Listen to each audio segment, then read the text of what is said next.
A quick follow-up lang po. Can you consider it as a failure po on the part of the President na nakapaglagay po siya, nakapagtalaga ng mga official na underperforming or not performing well? And meron po ba tayong timeline kung kailan po mararamdaman ng ating mga kababayan itong mas maganda at maayos na serbisyo sa public sa mga bangko? Dalawang tanong yan.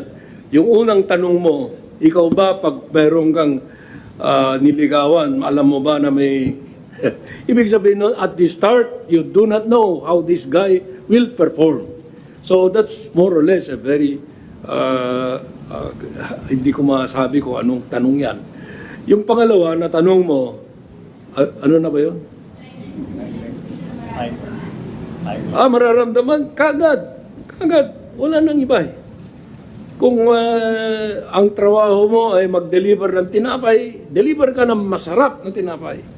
Ganun lang. Hindi naman pwedeng, oy, bukas pa. Wag. Ngayon na. Kasi taong bayan naghihintay. Thank you very Kala ko, much. tatanungin mo na naman yung political. Thank you very much, Executive Secretary Lucas P. Bersamin, Malacanang Press Corps.